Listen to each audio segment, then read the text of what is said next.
Satu dulu aja ya, kita jelaskan.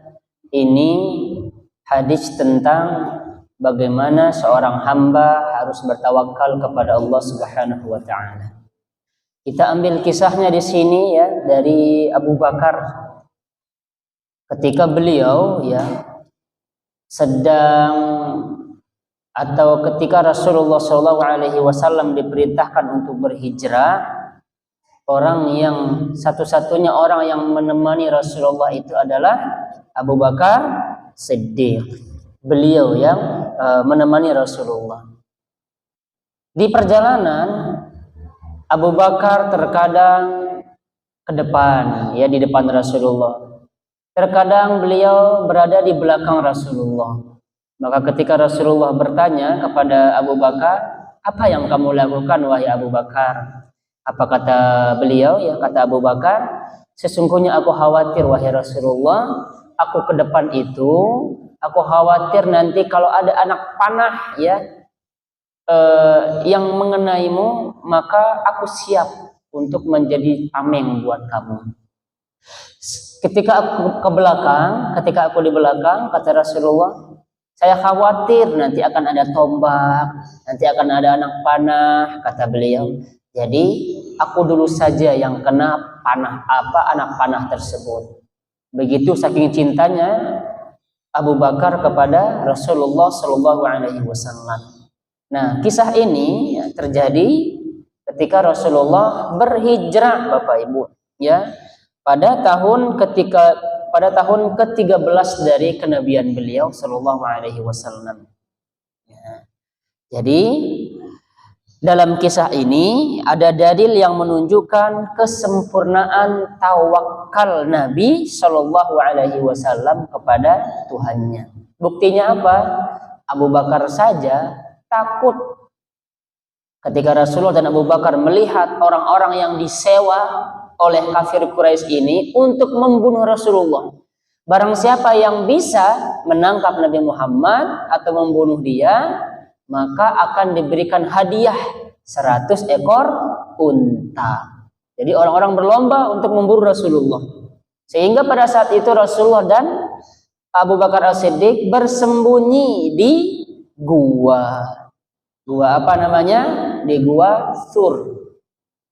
Nah, jadi ketika beliau sudah bersembunyi, orang-orang itu sudah pada lewat di sana di gua itu. Ada beberapa mereka terdiam di depan mulut gua tersebut. Makanya Abu Bakar sudah khawatir, Abu Bakar ini pasti ketangkap. Apa kata Rasulullah? Wahai Abu Bakar, apa yang kamu cemaskan? Kata Abu Bakar, kata Rasulullah, apa yang kamu cemaskan dengan dua orang? Sedangkan yang ketiganya adalah Allah. Abu Bakar khawatir. Ketika Rasulullah mengatakan demikian, Abu Bakar jadi tenang, Bapak Ibu. Dan saat itu juga sebagian penafsiran para ulama kita, orang-orang ada yang menunduk, tapi mata mereka itu ditutup oleh Allah Subhanahu wa taala. Penglihatan mereka itu ditutup oleh Allah Subhanahu wa taala, sehingga mereka tidak bisa melihat dua orang yang ada di dalam gua. Kata Abu Bakar, kalau ada di antara mereka yang melihat telapak kakinya wahai Rasulullah, kita pasti akan ketangkap. Akhirnya Rasulullah menenangkan Abu Bakar. Ketika Rasulullah mengatakan demikian, ya, apa yang kamu cemaskan dengan dua orang, sedangkan Allah yang ketiganya, kata Rasulullah, Abu Bakar jadi tenang. Akhirnya orang-orang tidak bisa melihat mereka berdua. Yang benar adalah mereka ini yang mengejar Rasulullah dan Abu Bakar adalah ditutup penglihatannya oleh Allah Subhanahu wa taala, sehingga mereka tidak bisa melihat dua orang ini. Nah, itu ya. Jadi Bapak Ibu yang dirahmati Allah Subhanahu wa taala. Ini Rasulullah dan Abu Bakar adalah di mana ketika kondisi beliau sudah di penghujung persimpangan.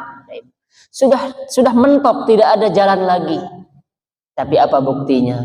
Rasulullah memberikan solusi. Begitu juga dengan kita, dengan kehidupan kita.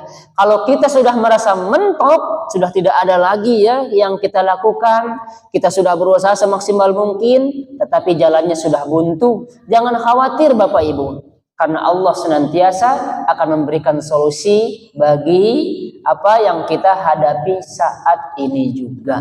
Ini tidak usah khawatir. Kan kemarin kita sudah bahas ya, barang siapa yang benar-benar bertakwa, yang benar-benar bertawakal, Allah akan memberikan dia jalan. Hanya saja kalau kita juga masih belum diberikan solusi oleh Allah, bisa jadi Allah ingin ketakwaan kita itu lebih bagus. Allah ingin tawakal kita itu benar-benar tawakalnya ke Allah, bukan kepada manusia.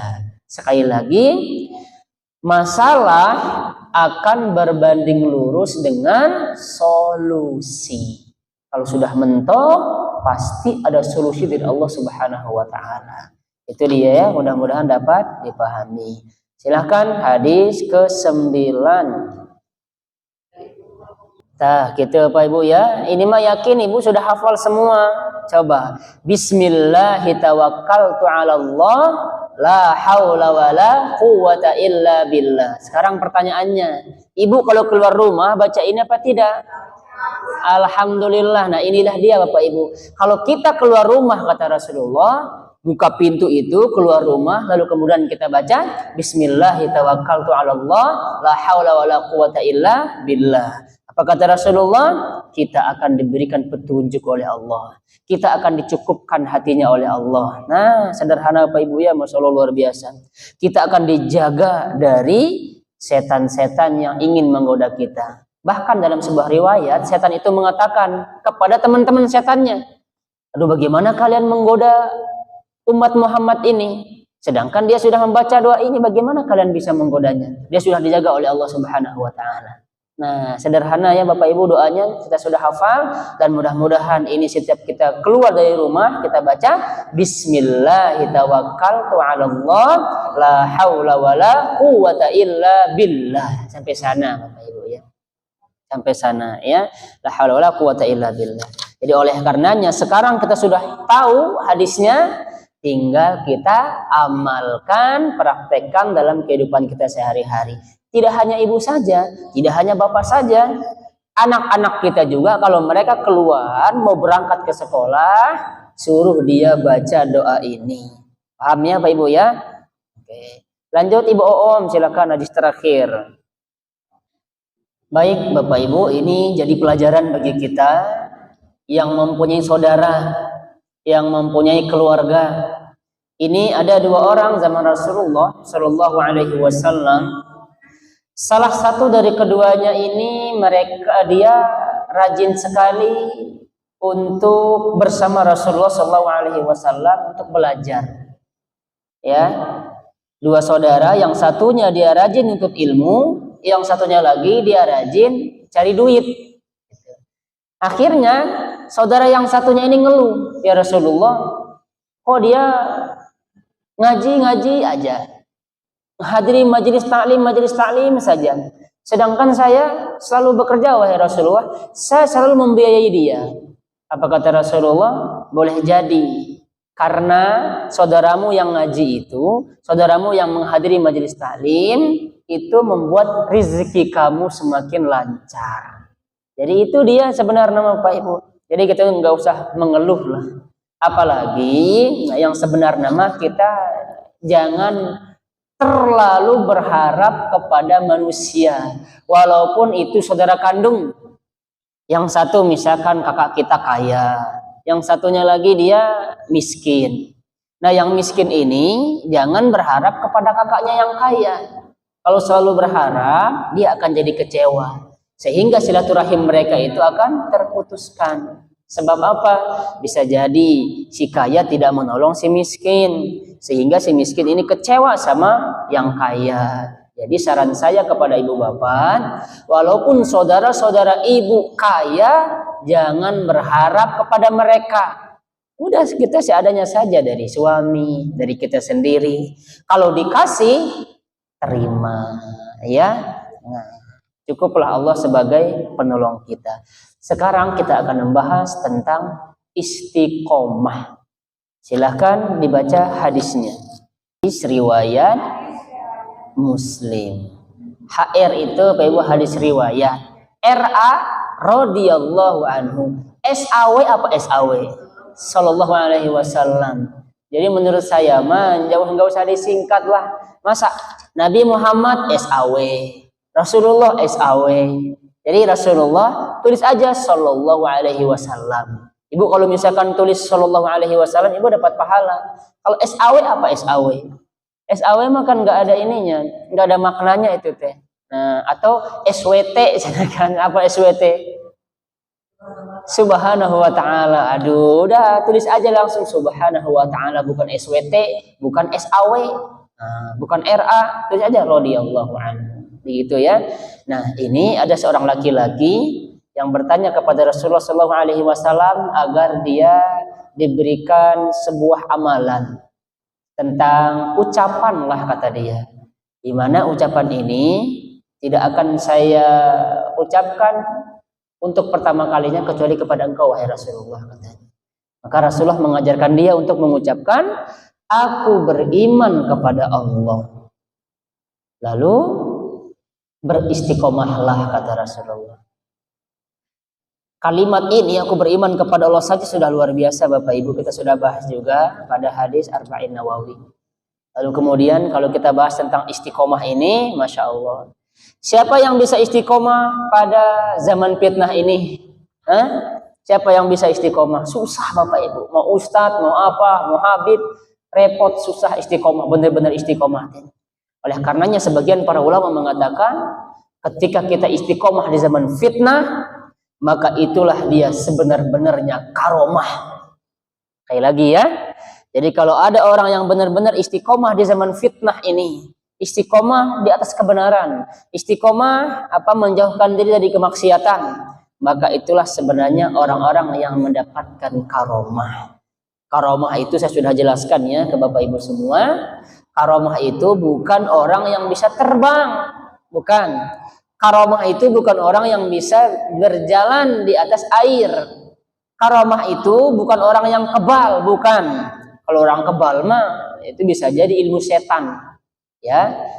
Karena agama mah Bapak Ibu agama mah gamblang, sudah tidak ada yang tersembunyi-sembunyi, tidak ada dalam Islam. Kalau seandainya ada ilmu kebal, siapa yang seharusnya lebih memerlukan, kita atau zaman para sahabat? Para sahabat. Karena para sahabat mah zamannya zaman perang Bapak Ibu. Di sekarang mah apa itu nggak ada yang berperang. Oleh karenanya kalau misalkan ada ilmu kebal, pasti Rasulullah Shallallahu Alaihi Wasallam mengajarkan kepada seluruh para sahabat tentang ilmu kebal supaya nanti kalau dia dibacok kan nggak apa-apa. Itu dia, makanya permainan jin mah Bapak Ibu, permainan setan mah luar biasa. Jadi sekarang katanya ada ilmu kebal, apa caranya? Wiridnya sekian kali, hari ini sekian kali, nanti malam sekian kali, siangnya sekian kali, hari Jumat sekian kali. Itu mah tipu daya jin saja Bapak Ibu. Tidak usah diikuti ajaran-ajaran yang demikian. Sebab kalau misalkan ini baik, tentu Rasulullah SAW akan lebih dahulu mengajarkan kepada para sahabat. Itu ya, mudah-mudahan ini dapat dipahami. Ya susah sekarang mabuk istiqomahmu. Kita nggak sengaja juga kan sebulan sekali ke Borma, ya. Sebulan sekali misalkan ke Indomaret, ke Transmart. Siapa yang bisa menjaga matanya dari pandangan orang-orang yang lewat di sana? Masa nutup mata? Kalau nutup telinga, bisa nutup telinga. Air mata mah susah. Kita mau ngambil ini kan kelihatan orang tadi depan. Celananya di atas lutut, pakaiannya sampai di sini kan banyak. Jadi makanya susah untuk zaman sekarang mah istiqomah ya, benar-benar menjaga pandangan itu susah. Benar-benar menjaga telinga itu susah. Makanya kalau ada orang yang bisa menjaga hal demikian, itu orang yang mendapatkan karomah. Hatur nuhun. Silahkan dilanjut Ibu Neni. Hatur nuhun Ibu. Jadi kita garis bawahi di sini adalah ya, tidak ada di antara kita yang selamat dan masuk surga karena amal Bapak Ibu. Kalau orang hanya membaca segini doang, susah. Sekali lagi, tidak ada di antara kita yang masuk surga. Tidak ada di antara kita yang selamat karena amal soleh kita itu tidak. Engkau juga atuh wahai Rasulullah, kata sahabat. Ya begitu juga dengan saya, kata Rasulullah.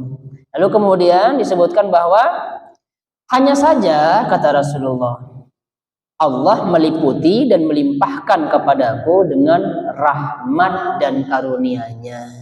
Jadi kita masuk surga itu atas rahmat Allah, bukan karena amal kita. Kalau misalkan kita baca kitab-kitab tafsir, di sana dimaksudkan adalah ketika ibu datang ke majelis ilmu, itu teh rahmat. Ibu bersedekah, itu teh rahmat. Nah, itu juga yang akan membuat kita masuk surga. Jadi kalau kita hanya baca zahirnya doang hadis ini, banyak orang yang mengatakan, ngapain atuh beramal kalau gitu mah? Ngapain beramal? Sedangkan tadi disebutkan dalam sebuah hadis, kita nggak masuk surga karena amal, tapi kita masuk surga karena rahmat Allah. Ya sudah, kita nunggu rahmat Allah saja. Nah, ini pemahaman yang salah. Padahal kita ada di sini adalah itu karena rahmat Allah Subhanahu wa taala. Karena banyak Bapak Ibu kalau kita tidak baca tafsir mah repot sehingga dipahami oleh dirinya sendiri. Makanya banyak ajaran-ajaran yang menyimpang, yang mengikuti hawa nafsu mereka.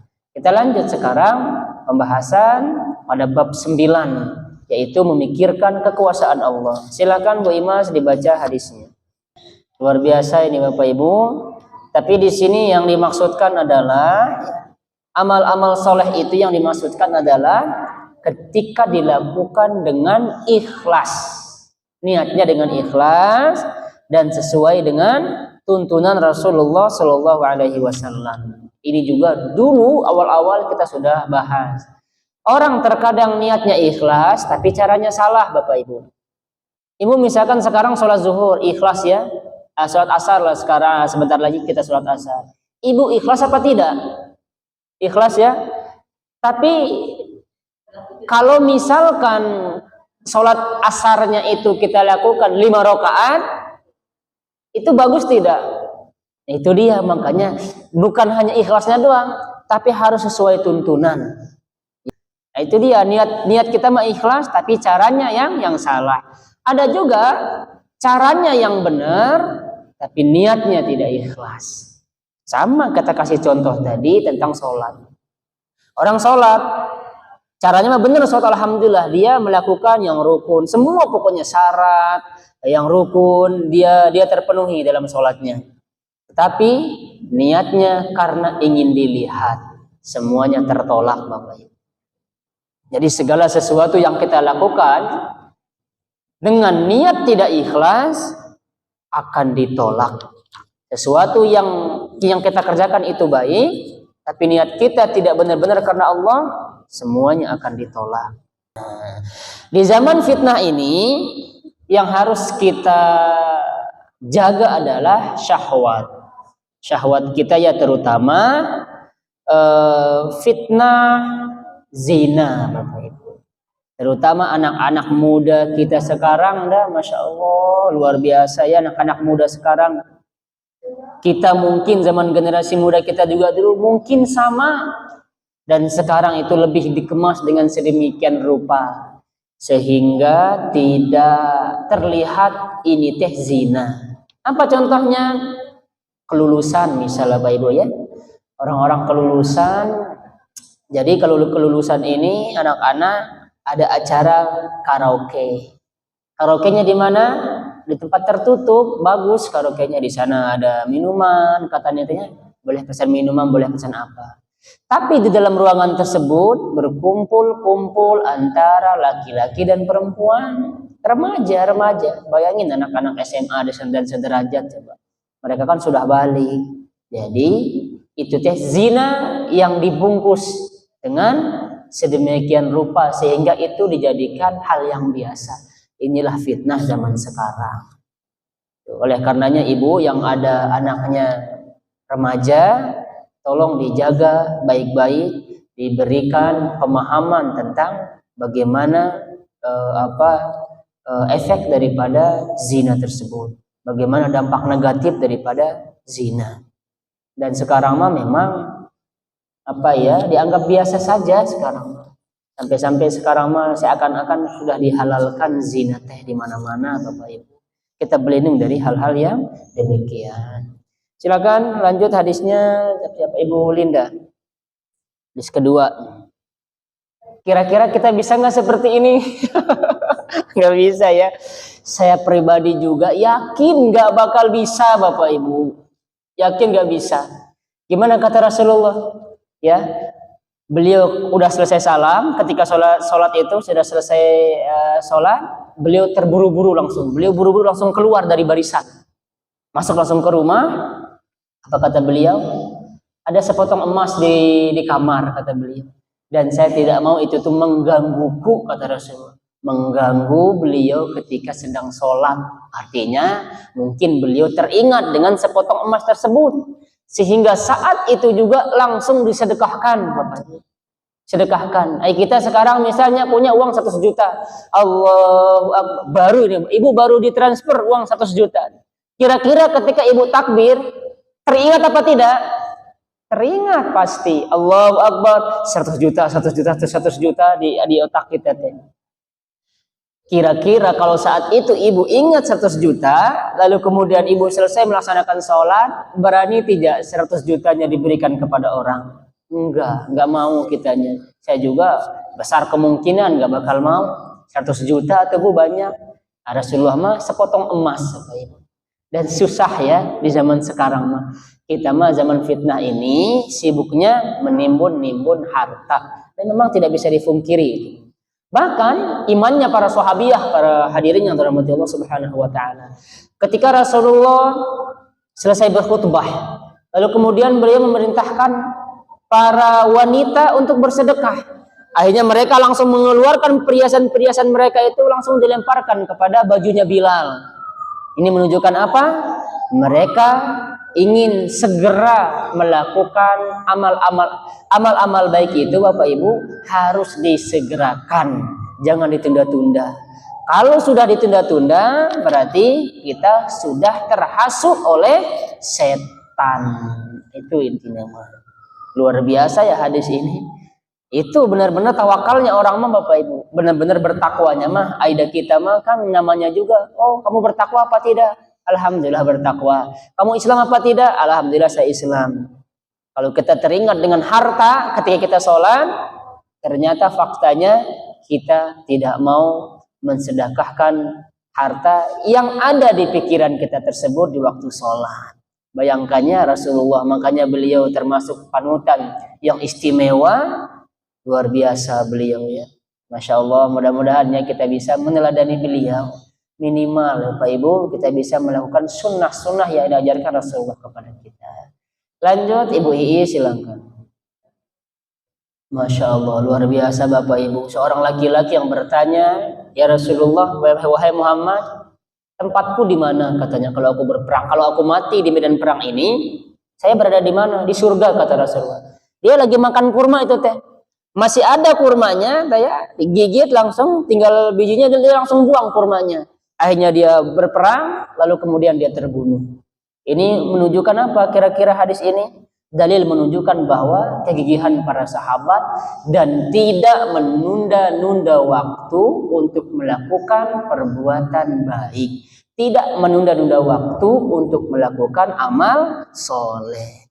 Sebab Bapak Ibu, terdapat dalil bahwa para sahabat sangat bergegas dalam melakukan amal soleh dan tidak menunda-nundanya. Disebabkan apa? Karena para sahabat sangat menghargai waktu. Betul, Bapak Ibu, muttafaq alaih. Ini maksudnya apa kira-kira? Ibu bersedekah, jangan nunggu mati, itu maksudnya. Pahala bersedekah itu akan lebih banyak ketika dikeluarkan atau disedekahkan oleh orang miskin daripada orang kaya. Sebab nanti kalau sudah meninggal mah, walaupun kamu berangan-angan, kata Rasulullah, saya mau sedekah untuk si fulan sekian, saya mau sedekah untuk si fulan sekian, si fulanah sekian, nggak ada gunanya, kata Rasulullah. Kenapa? Karena hartamu itu sudah jadi milik orang, bukan milik dirimu sendiri lagi. Berapa yang mengantarkan kita, kalau kita diantarkan ke kubur itu ada berapa hal yang menemani kita? Ada 3, Bapak Ibu. Ada 3 yang mengantarkan kita, yang menggotong jenazah kita ini, yang menemani kita ketika kita digotong, kita digotong ke kuburan. Yang pertama adalah keluarga. Keluarga itu yang pertama. Yang kedua adalah harta. Yang ketiga adalah amal kita. Keluarga dan harta itu meninggalkan kita. Tetapi yang setia menemani kita adalah amal. Itu intinya Bapak Ibu. Oleh karenanya, sebelum mati, sedekah dari sekarang. Sebelum kaya, sedekah dari sekarang. Walaupun miskin, sedekah supaya mendapatkan keutamaan yang lebih besar daripada orang-orang kaya tersebut. Silakan Ibu.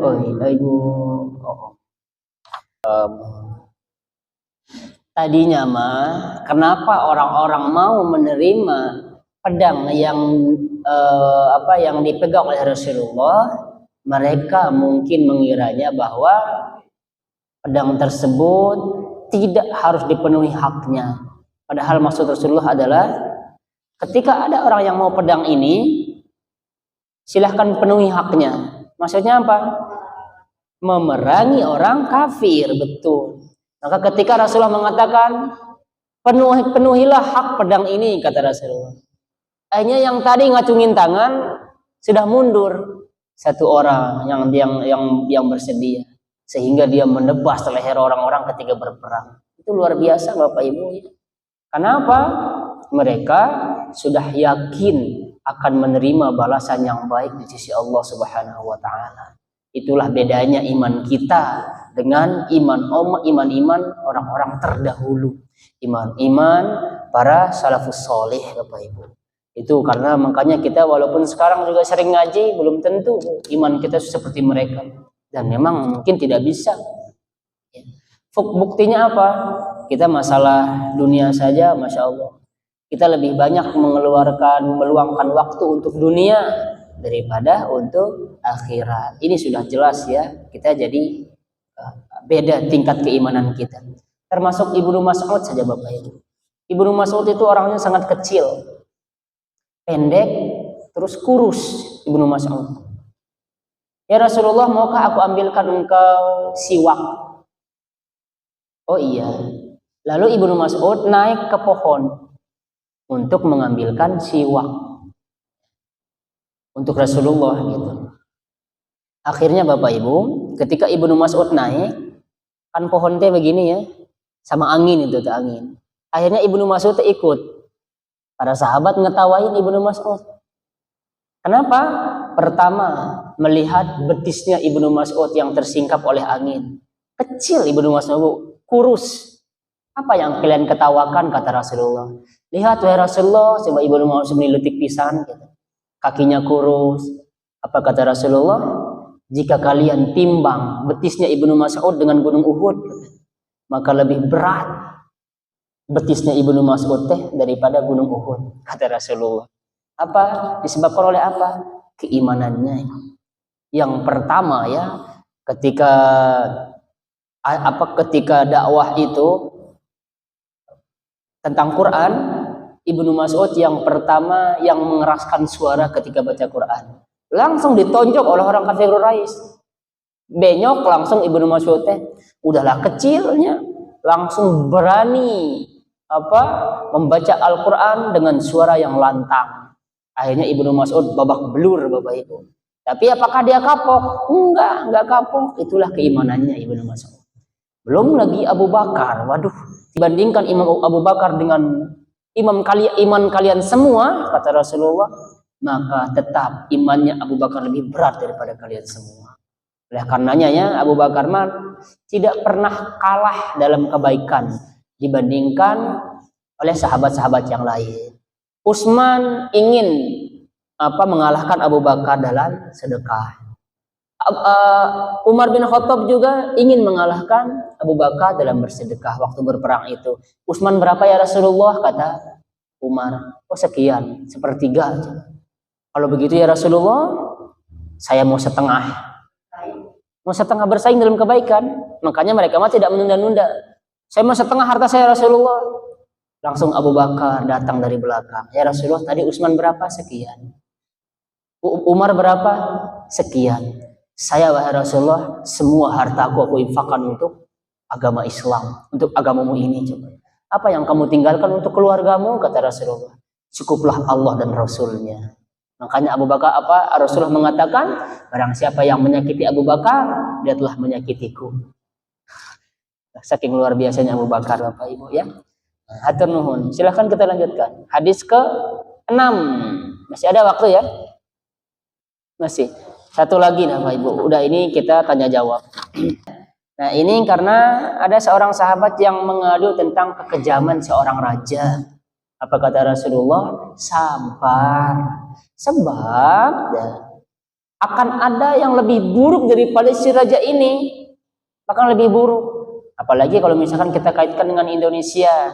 Oleh karenanya, kalau misalkan kita mendapati pemimpin bagaimanapun karakter, bagaimanapun sifatnya, bagaimanapun misalkan tingkah lakunya, itu disebabkan karena rakyatnya. Selesai.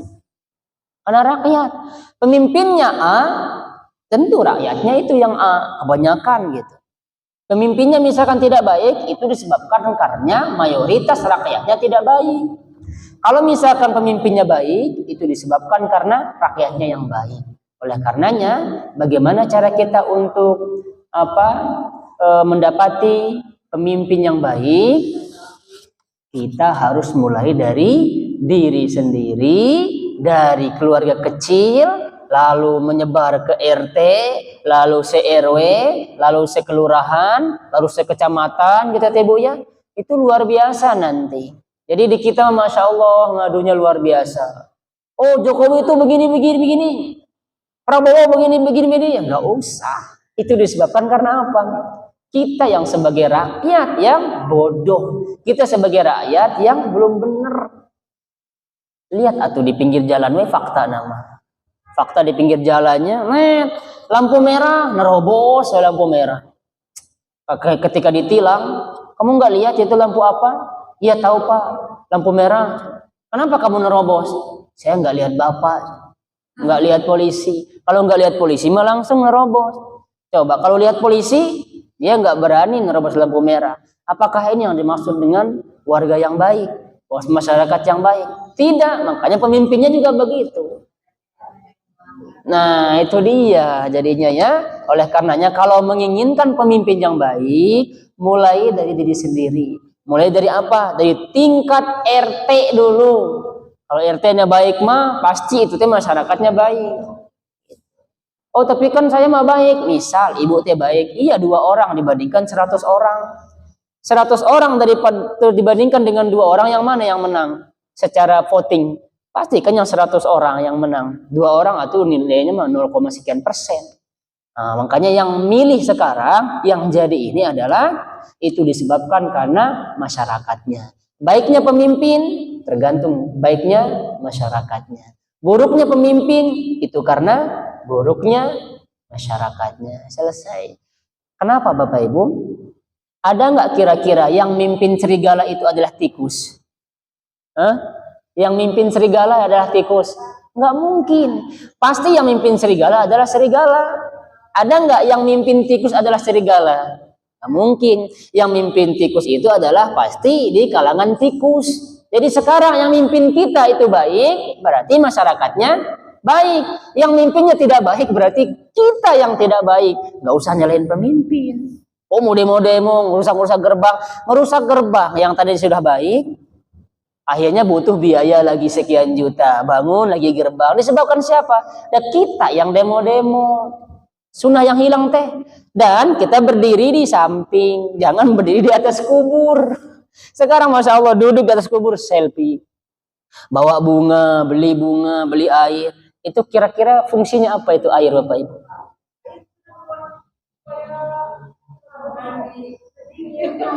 Harusnya ibu beli toren yang gede, jadi setiap hari kan kayak gini. Biar basah terus, ibu beli mesin sedikit-dikit kan setiap hari. Udah besok lagi, kan besok lagi, kan sampai hari kiamat nggak diazab dia teh. Itu Masya Allah Bu, jangan fanatik kepada guru. Kalau salah mah udah salah aja. Yang mana yang benar? Buat apa bunga? Misal kita berkeyakinannya, oh bunga ini buat apa? Supaya dia kedinginan dalam kuburnya. Justru ibu yang berdosa yang mengatakan demikian. Ibu katakan Rasulullah berdusta. Rasulullah nggak pernah mengajarkan. Ada hadisnya Pak Ibu begini. Begini hadisnya Pak Ibu ya. Rasulullah di tengah di jalan itu melihat dua kuburan laki-laki ini lagi diazab kata Rasulullah. Sekarang ibu bisa nggak lihat orang diazab di kubur? Itu kan keistimewaan Rasulullah. Lalu kemudian Rasulullah mengambil pelepah kurma, dibelah jadi dua, lalu ditancapkan kepada dua makam tersebut. Sesungguhnya dua orang ini lagi diazab. Dan semoga selama masih basah pelepah ini, nah selama itu dia tidak diazab kata Rasulullah. Itu artinya Rasulullah itu memberikan syafaat. Tapi syafaat sementara. Ibu memberikan syafaat buat siapa? Amalnya aja belang betong, sholatnya aja nggak bener, wudunya aja nggak bener, mau ngasih syafaat ke orang? Tidak. Itu mah mukjizat Rasulullah Bapak Ibu. Jadi Ibu jangan ngikutin kiai yang demikian. Harus beli ini, bunganya harus begini, simpan dulu di malam Jumat, bacain ini, langsung tabur. Nggak ada manfaatnya. Karena harusnya kita beragama ikuti dalil Pak Ibu, bukan ikuti ini kata-kata kiai ya Ibu. Jadi akhirnya kan nangis lagi. Nah itulah dia. Ada seorang perempuan yang anaknya meninggal. Jadi dia ke makam terus. Setiap ke makam nangis. Maka turunlah hadis ini. Allah melaknat perempuan yang suka ke makam kata Rasulullah. Yang pertama, hukumnya yang pertama haram secara mutlak. Yang kedua diperbolehkan. Saya mah menyarankan sesekali sajalah. Iya, silahkan. Jangan dikhususkan ya Bapak Ibu ya. Setiap hari Jumat jangan dikhususkan. Intinya fungsi kita ke makam itu pertama adalah mengingat kematian. Kedua, mendoakan. Ingat Bapak Ibu ya, kita mendoakan, bukan minta doa. Lah kan sekarang banyak. Malam kan kita ke makam yuk, kita ke makam katanya ke makam. Minta doa coba kepada yang meninggal. Bukan belum tentu Bu nggak bisa. Di toilet aja nggak bisa ngebalas, gimana bisa ngabulin permintaan kita? Nggak bisa. Oh, udah azan, ya. Nah, gitu ya. Mudah-mudahan ada manfaatnya. Udah azan. Ini sudah waktunya azan. Kita baca doa kifaratul majlis bersama-sama. Subhanakallahumma bihamdika asyhadu an la ilaha illa anta astaghfiruka wa atubu ilaik. Assalamualaikum warahmatullahi wabarakatuh.